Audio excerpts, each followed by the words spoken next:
ఆంధ్రప్రదేశ్లో విభిన్న వాతావరణం నెలకొంది. రోహిణీ కార్తె సమయంలో ఎండలు మండిపోతాయి. కానీ రాష్ట్రంలోని చాలా జిల్లాల్లో చిరుజల్లులు కురుస్తున్నాయి. ఉపరితల ద్రోణి ప్రభావంతో ఆంధ్రప్రదేశ్లో వర్షాలు కురుస్తున్నాయంటున్నారు వాతావరణ శాఖ అధికారులు. అయితే మరో 2 రోజుల్లో మళ్లీ ఉష్ణోగ్రతలు పెరిగే అవకాశం ఉందని అంచనా వేస్తున్నారు. ఇక తాజా వెదర్ అప్డేట్స్ పై మరింత సమాచారం మా విశాఖ ప్రతినిధి అనురాధ అందిస్తారు. విశాఖపట్నంతో పాటు రాష్ట్ర వ్యాప్తంగా చాలా విభిన్నమైన వాతావరణం కనిపిస్తుంది. ముఖ్యంగా మే నెల మిడిల్ ఆఫ్ ది మంత్ ప్రస్తుతం మనం ఉన్నాము.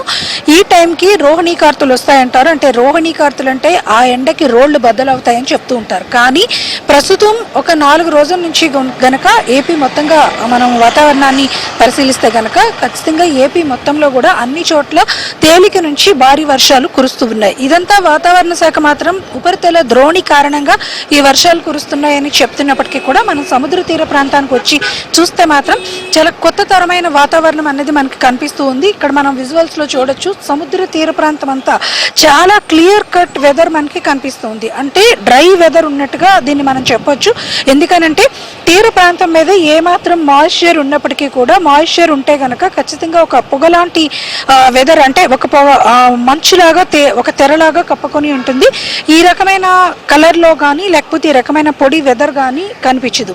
కానీ ఇప్పుడు ప్రస్తుతం రోహిణీ కార్తులు నడుస్తున్నాయి. మే నెలలో ఉపరితల ద్రోణి ఉంది అని చెప్తున్నప్పటికీ కూడా చాలా క్లియర్ కట్ వెదర్ ఉంది.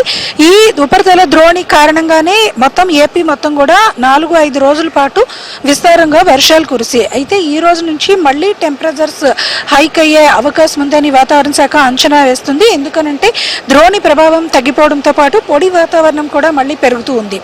అలాగే ఈ నెలాఖరు వరకు కూడా టెంపరేచర్స్ అనేవి మళ్ళీ రాను పెరుగుతాయి. ఈ నెలాఖరు వరకు కూడా టెంపరేచర్స్ పెరిగే అవకాశం ఉంది. కాబట్టి ప్రజలు అప్రమత్తంగా ఉండాలని చెప్తూ ఉన్నారు. ఎందుకనంటే సహజంగా ఎండాకాలంలో ఏదైతే ఆ హీట్ వేవ్స్ సముద్ర తీర ప్రాంతం నుంచి వస్తాయో ఆ వేడి గాలులు వడగాల్పుల తీవ్రతకి ఆవిరి మాదిరి వాతావరణం వస్తుంది. ఆ ఆవిరి పైకి వెళ్లే కొద్దీ కూడా అదంతా మాయిశ్చర్ గా అంటే వర్షానికి తగిన మాయిశ్చర్ గా మారి వర్షం అక్కడక్కడ కురుస్తుంది. అంటే వడగళ్ల వాన కానీ ఇట్లాంటి వర్షం పడే అవకాశాలు ఎండాకాలంలో ఉంటాయి. కానీ ఇప్పుడున్న వెదర్ కండిషన్స్ చూస్తే కనుక అందరూ కూడా చాలా విభిన్నంగా ఈ వెదర్ ని ఫాలో అవుతూ ఉన్నారు. ఎందుకనంటే ఈ రోహిణీ కార్తుల సమయంలో మే నెలలో బగబగా సూర్యుడు మండిపోయే అంత ఎండ ఉండే పరిస్థితుల్లో గత 4 రోజుల నుంచి కూడా 4-5 రోజుల నుంచి కూడా వర్షం కురిసింది. కానీ ఇప్పుడు ప్రస్తుతం మళ్ళీ ఆ వెదర్ ఏదైతే రెయిన్ ఎఫెక్ట్ అన్న వెదర్ అయితే పోయింది. పూర్తిగా మళ్ళీ వెదర్ అంతా కూడా పూర్తిగా పొడి వాతావరణం వచ్చేసింది. దీంతో మళ్ళీ ఎండ తీవ్రత కొనసాగుతూ ఉంది. ఈ రోజు నుంచి కూడా ఎండల తీవ్రతలు